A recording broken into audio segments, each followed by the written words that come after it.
Hello there everyone and welcome back to the channel. We are doing how to make a mod in Tmodloader 1.4. It has been a while since I last done a video on the channel and hopefully we could get back on track now that I have a better setup. So in today's video we're going to be creating a summon weapon along with a minion. These are going to be fairly complex and the way we're going to do it is we're going to be creating a floating minion that's going to float around and then attack enemies that are nearby.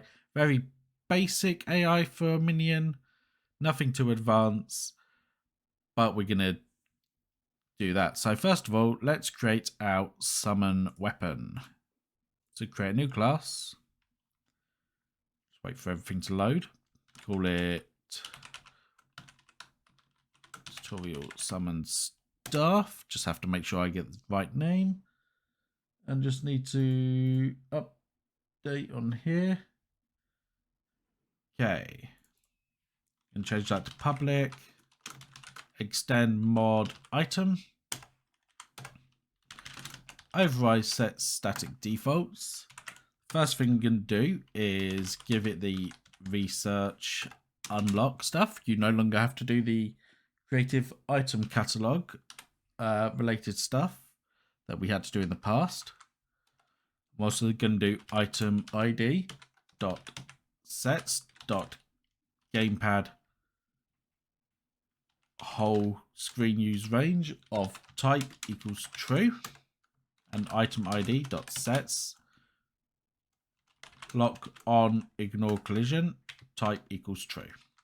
These will just allow it so the way the gamepad works, you can use the whole screen, and then lock on ignores collision. So if you're locking onto an enemy with the stuff, you can do it through walls and whatnot. So then we're going to override set defaults and we can do item.width equals 28, item.height is 28. Use time, we'll do 20. Use animation, I'll also do 20. Item.use style equals use item use style ID dot swing. Item.use sound, I'm going to use sound ID. Item 44. Damage type equals damage class dot summon. Damage I'll set to 30. Knockback.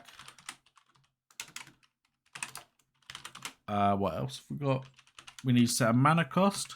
We'll set this to 10, so it costs 10 mana to summon. We want to make sure that the weapon doesn't deal melee damage. Scroll down.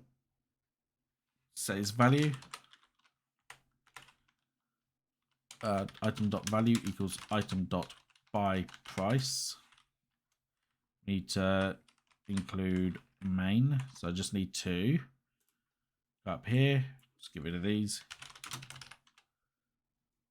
Item.buy price and do gold 1. Item.shoot equals mod content dot projectile type of, and this is going to be called tutorial minion, and this can be located in using tutorial mod dot content dot projectiles dot minions. So there was going to be 2 errors for the time being, but these will both be fixed when we create this class.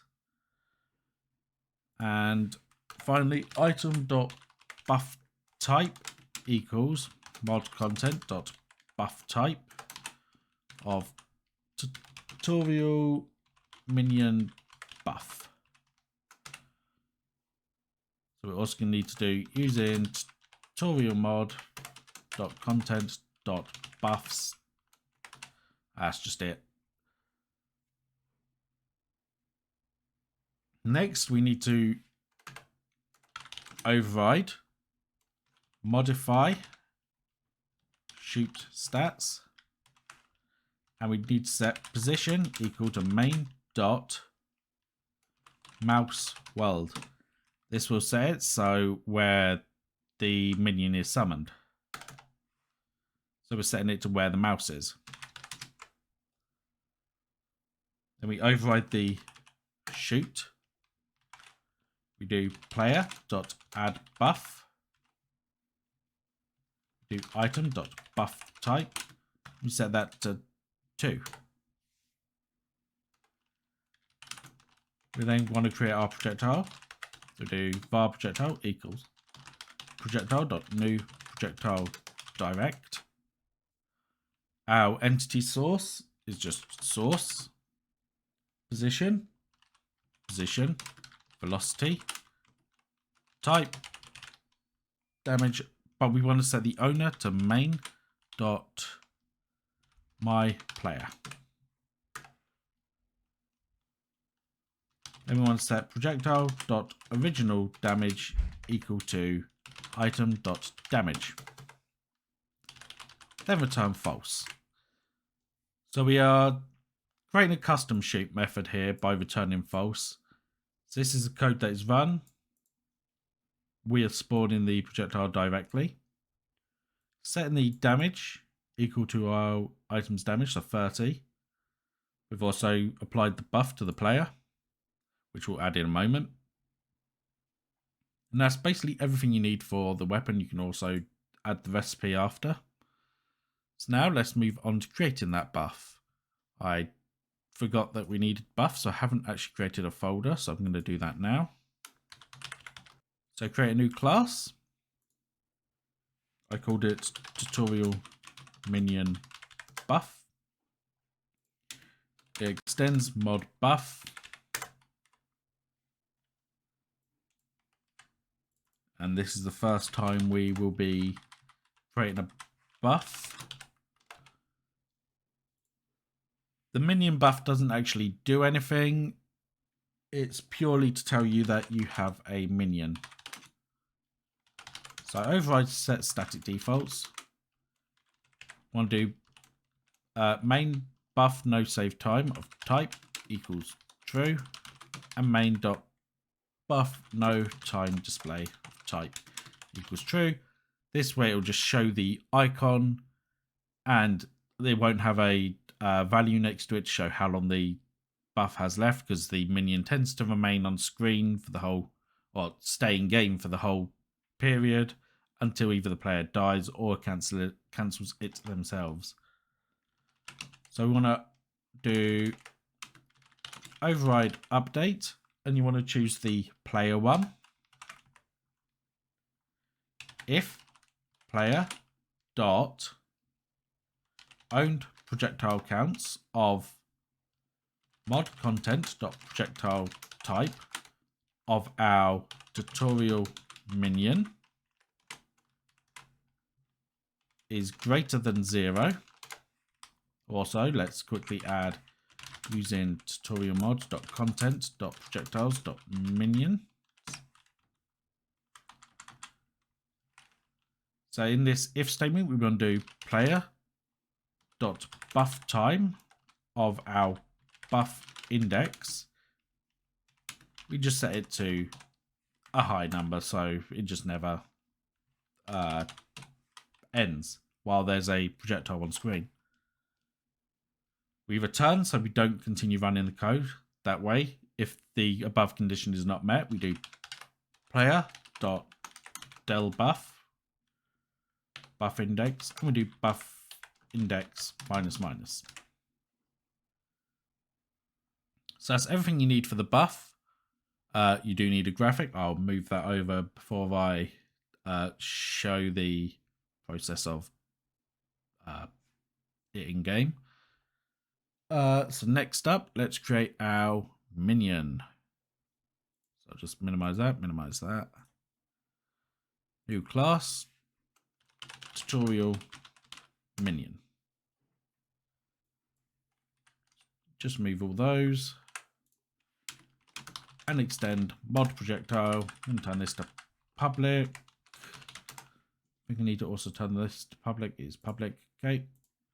So override set static defaults main dot proj frames of projectile dot type is equal to 4. We are going to have 4 frames, and I'll just bring up the graphic on the awful Visual Studios screen. So we have this balloon character that I've created that's going to be used for our minion. It has 4 frames, and literally the frames are just the string moving. And we'll be animating that ourselves.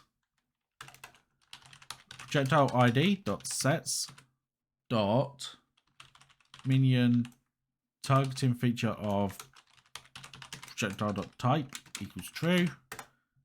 This allows you to right click on enemies and they'll be targeted. Main dot projectile pet of projectile dot type equals true.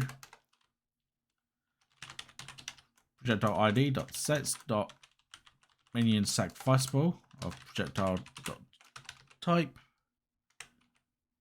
equals true. This means that when we summon a new minion, this minion can be sacrificed to take that slot. Projectile ID dot sets dot cultist is resistant to projectile dot type equals true. This will make it so the cultist is, well, resistant to this. Because it's homing, the cultist takes less damage from it. So override set defaults for the next thing. Set the hitbox with projectile.width and projectile.height. I want that to be 28. I didn't mean to press enter there. We are not going to have the projectile collide with tiles. It is friendly. It is a minion.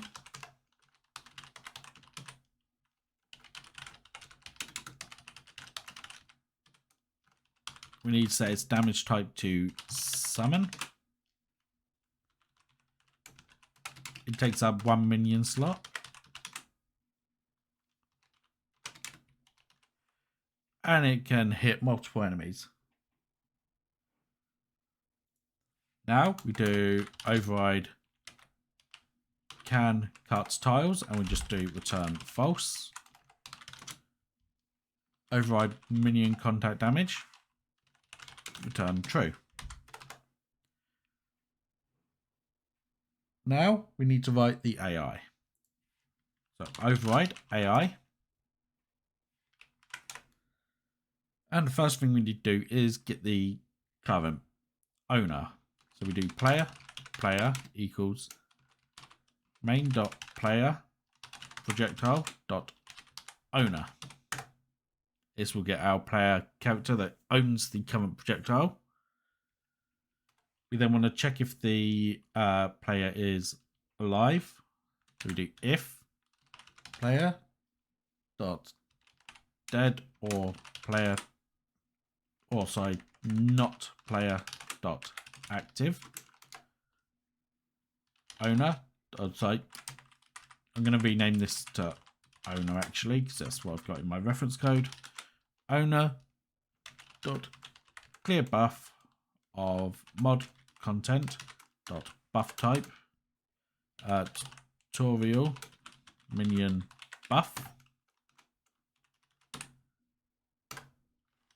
and return. So now anything after this code will not run if the above conditions are met. If owner dot has buff of mod content.buff type tutorial minion buff. We want to set the time remaining on the projectile to 2, so constantly stay at 2. So as soon as the player dies after 2 seconds or 2 frames, it will despawn. So now we need to create 4 different methods, and we're going to do these in order. I'm going to create a private void AI general. We pass in the owner. We're going to pass out a vector 2. We want to make sure it's the XNA framework vector 2. Vector to idle position. And we also want to do out float distance to idle position.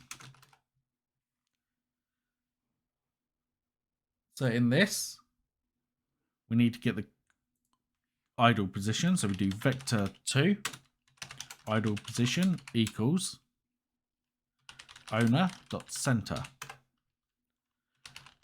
We then want the idle position to be about 48 pixels or whatever above the player. We then want to offset the minion just so it's not everyone stuck in one place. So we do float minion position offset. Also scroll down a bit, make life easier. Equals 10 plus projectile dot minion pos times 40 multiplied by minus owner dot direction. So we're placing the minion to be behind the player depending on what way they're facing. There'll be a certain distance away depending on their current position. Then we want to do idle position dot x plus equals minion position offset. Now we need to set the vector to idle position. We can do vector to idle position equals idle position minus projectile dot center. Then distance to idle position equals the vector to idle position dot length.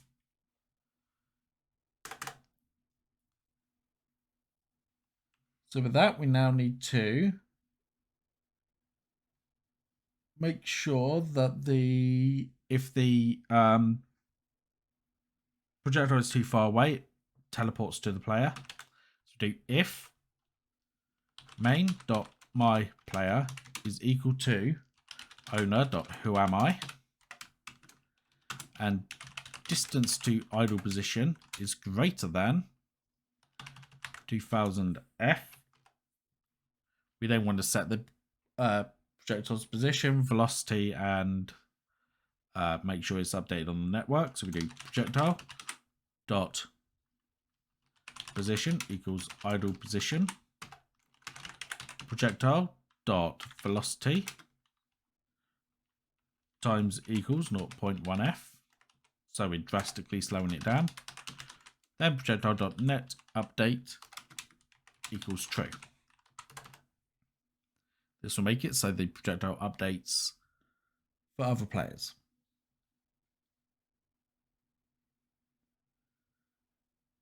So now we're going to slightly adjust the position of our minions. If we have multiples, we can do float overlap velocity equals 0.04f. We're going to do a loop. So for int I equals 0, I is less than main.max projectiles I plus plus. We want to do projectile other equals main.projectile I. Then we want to do if I is not equal to projectile dot who am I, and we do other dot active and other dot owner, or other dot owner is equal to projectile dot owner, and we want to check the absolute position. So we want math dot absolute projectile dot position dot x minus other dot position dot x plus the absolute value of projectile dot position dot y minus other dot position dot y is less than the projectile width. This is a long condition, so I'll just move it to separate lines.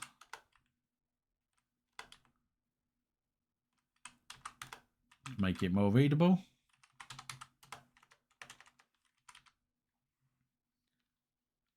And if that is the case, we do if projectile.position.x is less than other.position.x,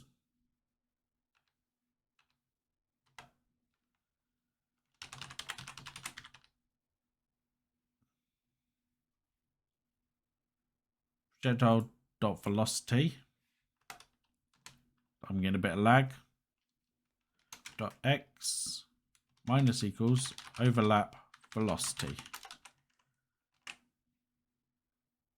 Getting a bit of lag. Let's wait for my computer to stop being weird.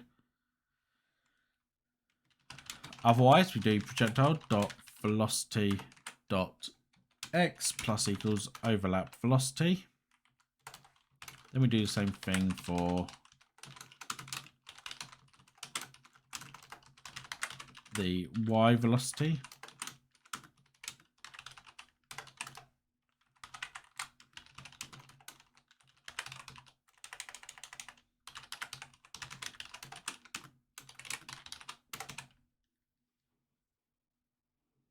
And that's everything you need for the AI general. So we're going to do, back in our AI function, we're now going to add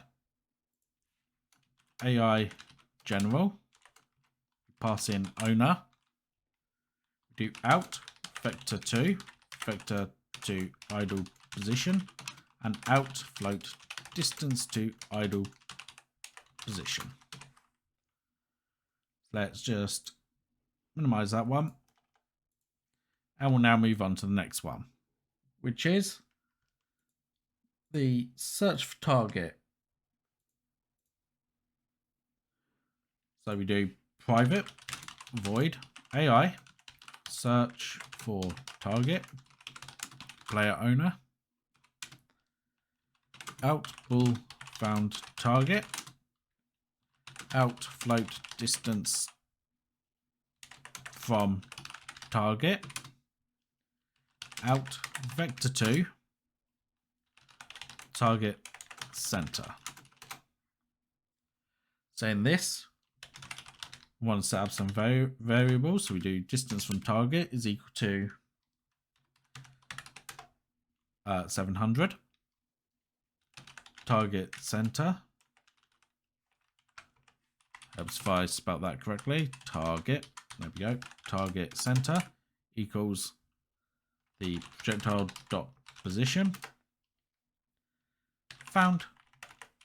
Target is equal to false. So if owner dot as minion attack target NPC, we want to get the NPC. So we do npc equals main.npc of cast as an int. No, we don't. We don't need to cast it as an int. We do owner.minion attack target npc. They want to get the value between them. So vector2.distance.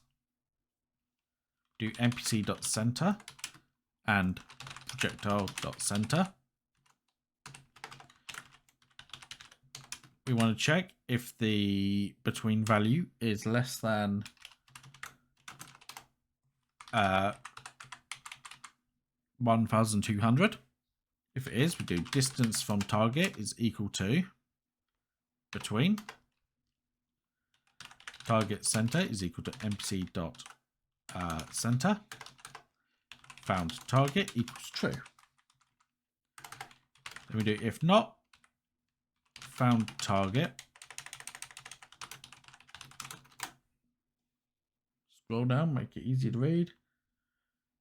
We want to go through each NPC. So for int I equals 0, I is less than main.max NPCs I++. npc equals main.npc I. If npc.can be chased by, do again float between equals vector2.distance of npc.center projectile.center all closest equals vector2.distance of projectile.center and our target center is greater than between bool in range equals between is less than distance from target line of sight equals collision dot can hit line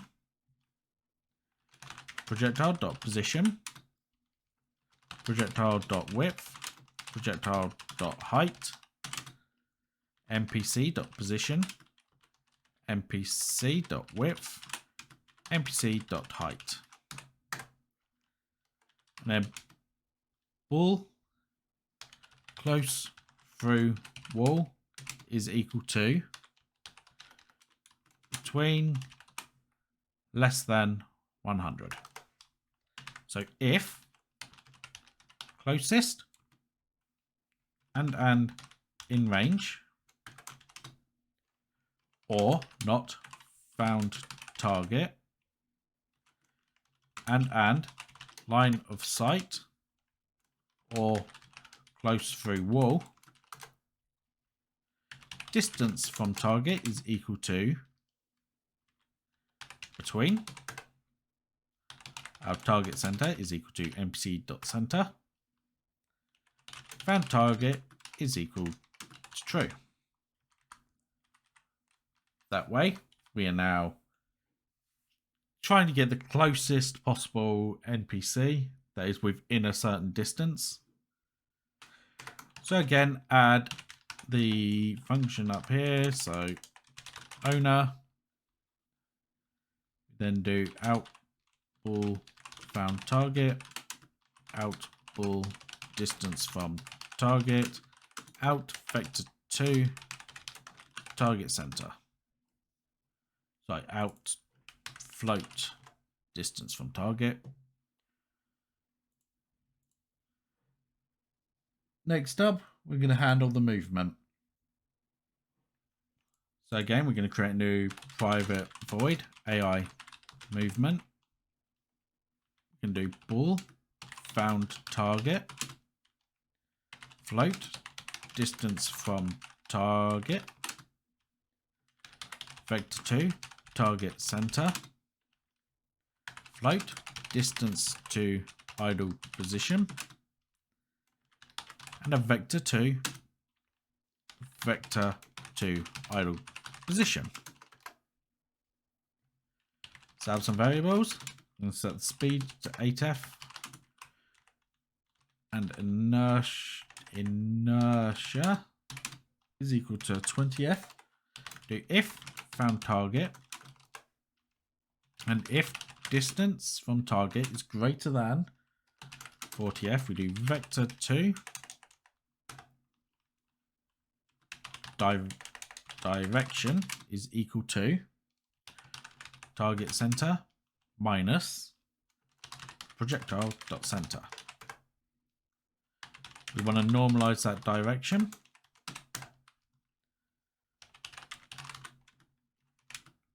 Multiply by the speed. And then we're going to set the velocity equal to the current projectile velocity times the inertia minus 1 plus the direction divided by inertia.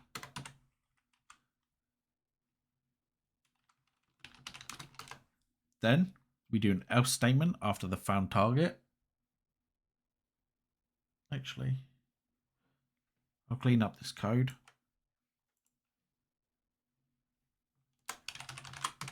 Otherwise, we just put return there. Then we do if distance to idle position is greater than 600f. We want to set the speed to 12. Inertia to 60. Else, we want to slow it down.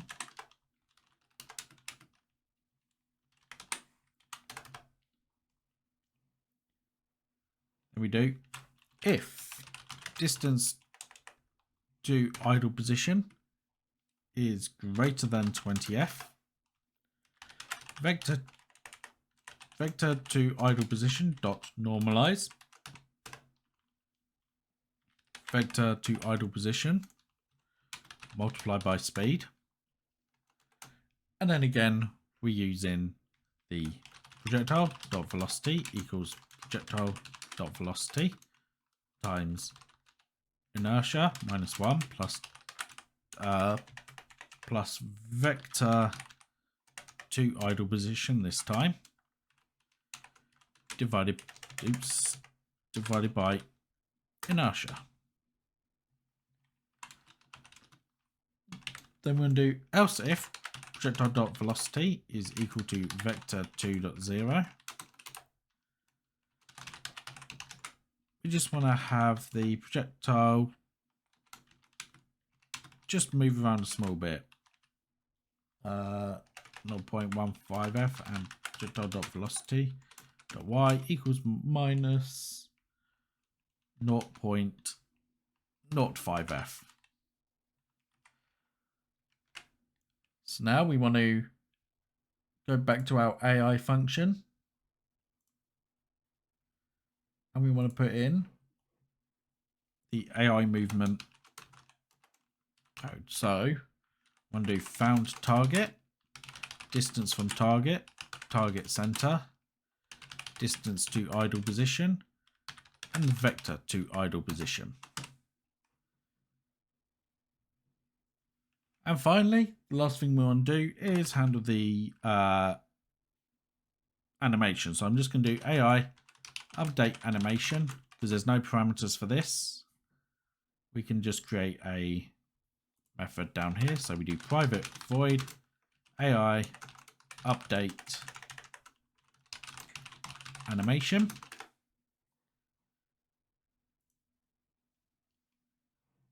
So this is also going to handle the rotation of the projectile. So I'm going to have it lean in towards the direction it's going. So projectile dot rotation is equal to projectile dot velocity dot x multiplied by 0.05f.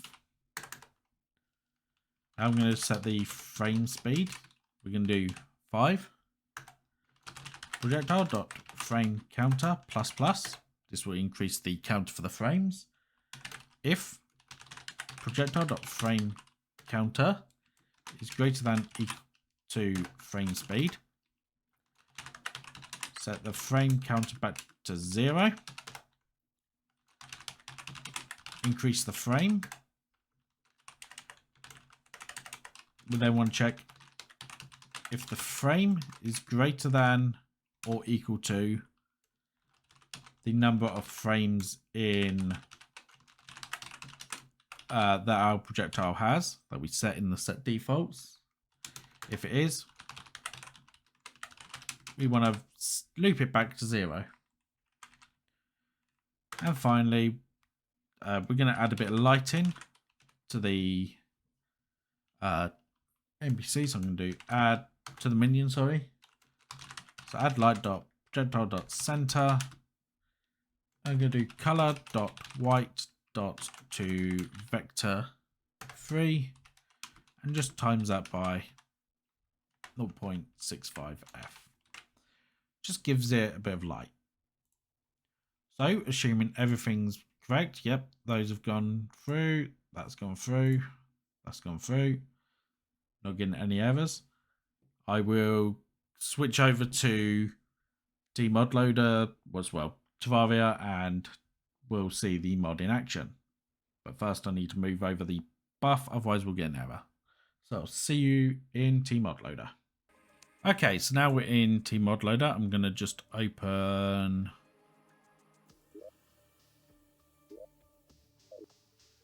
our world. I'm just going to search for our item in mod, tutorial mod, and it's this icon here. So our tutorial summon staff, and if I, there we go, I'm zoomed in, and you can see our balloon is finding targets. Like, it's found something over there. It's quite a distance away, so you can adjust the distance to get the balloon to be, well, to get your minion closer when targeting. As you can see, it continues to follow the player. Increases speed if it gets too far away. I should start increasing its speed there. We'll come back down, slow down, and continue to move. You should now find the vulture. Attack that. Not sure if that vulture's there. Oh, it's looking, it's looking. It's sort of in a wall. There we go. This is going based off line of sight. If the balloon is down here and an enemy is here, it isn't checking it. But if it was up here and could see an enemy down here, it would target it. So it's line of sight. It currently can't see the vulture. If I just went up here, it's found it. And there we go. So that's going to cover how to create a minion. I know it's been something that a lot of people have requested. The AI shown is very, fairly simple. You can do a lot more with minions, but I'm not going to be covering that. I just want to show how to create a minion and how to get it functioning along with some projectile animation. So thank you everyone for watching. Hopefully you have enjoyed the video. If you have, be sure to give the video a like and subscribe to the channel if you're not already. I'm going to be starting world generation next, I believe. So thank you everyone for watching. Hopefully you have enjoyed, and I hope you look forward to the next videos. Until then, goodbye.